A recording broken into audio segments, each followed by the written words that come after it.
Let me tell you a story. It's about a single meeting in a single hotel on a day that, well, it changed everything. It's a story that connects a U.S. president and the world's most wanted terrorist through this crazy web of oil, money, and global politics.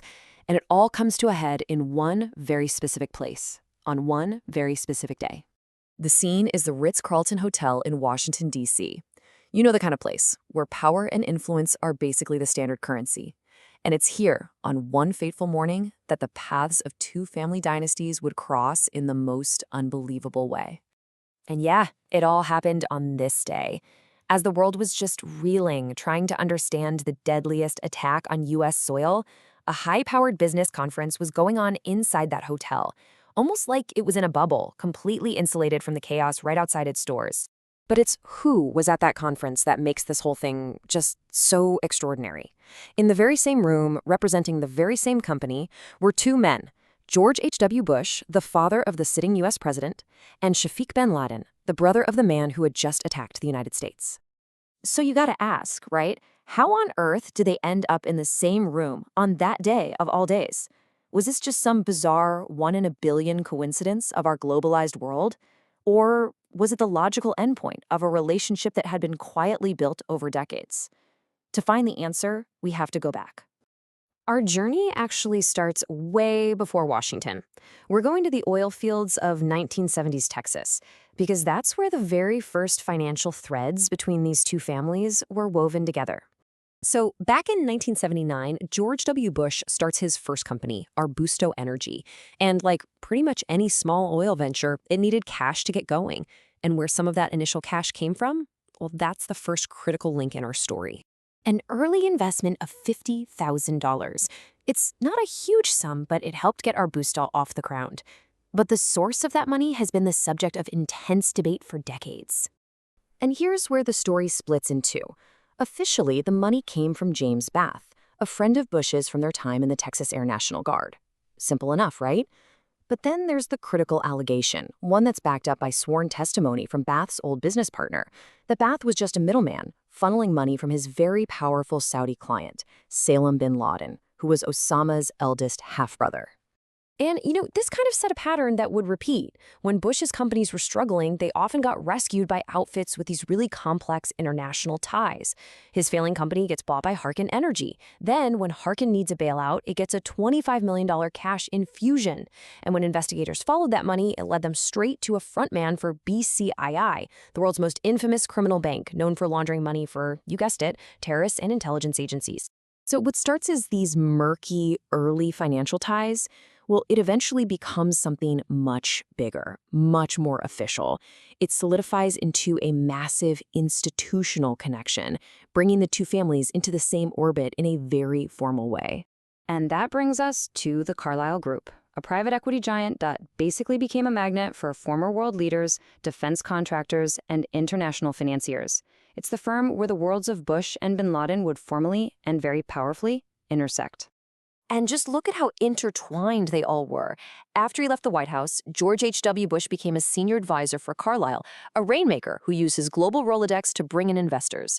And who was one of those key investors? Shafiq bin Laden, representing his family's huge construction empire. Even George W. Bush had been on the board of a Carlyle-owned company back in the early 90s. And we're not talking about small potatoes here. The scale of this relationship was enormous.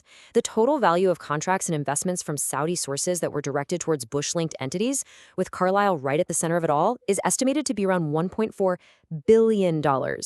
This wasn't some little side deal. It was a massive financial partnership. Okay, so you have all this money, all these deep financial ties in place, which leads to a really tough question. What happened when the U.S. intelligence community started picking up serious chatter about a major threat from Osama bin Laden in the summer of 2001? I mean, look at this. This is the literal exact title of the president's daily brief delivered to George W. Bush on August 6, 2001, while he was on vacation at his ranch. It really doesn't get much more blunt than that. But how that warning was interpreted, that's at the very heart of the 9/11 intelligence debate. The White House, through National Security Advisor Condoleezza Rice, later called it historical information, not a specific actionable threat. But critics will point to the memo's explicit mention of preparations for a hijacking inside the U.S., and they argue it was as direct a warning as you could possibly get. So, was this a simple failure of imagination, or was it a status quo bias, maybe shaped by years of friendly and very lucrative business dealings? And that leads us to what happened right after the attacks. And honestly, one of the most controversial episodes in this entire story, a great departure. 142. That's the number. In the days following September 11th, while American airspace was under extreme, unprecedented restrictions, 142 Saudi nationals were authorized to fly out of the United States, and among them, more than 20 members of the bin Laden family. Now, the timing here is absolutely crucial to understand. While these flights didn't happen during the total FAA lockdown when nothing was flying, this timeline shows just how quickly it all happened. It starts just 2 days after the attacks. A multi-stage operation was mobilized to collect and evacuate these people, all culminating in a main charter flight that left on September 19th. So why were these flights allowed? Well, again, you get two very different answers. The official reason was for the Saudis' own safety and that the FBI had screened them. But the critical accusation is that this was special treatment, a massive favor to powerful business partners that allowed the family of the #1 suspect to leave the country without the kind of deep interrogations you'd expect in what was then the largest criminal investigation in world history. So after following the trail from Texas Oil to the Carlyle Group, looking at the warnings and the flights, we're left with two fundamentally different ways to see this entire story. Through one lens, let's call it the bureaucratic lens, this is a story of systemic failure. The 9/11 Commission famously called it a lack of imagination. The meeting on 9/11 was just a bizarre, unfortunate coincidence. But then there's the investigative lens. And through that lens, this is a story of a massive conflict of interest, where deep financial ties might have created a bias that blinded an administration to a growing threat and then led to special treatment after the fact. And that really leaves us with this final massive question. The story of the Bush and bin Laden families forces us to ask, in a world where money and politics are so deeply, deeply intertwined, where does the line between acceptable global business and an unacceptable conflict in national security truly lie? It's a question that, more than 2 decades later, we are absolutely still grappling with.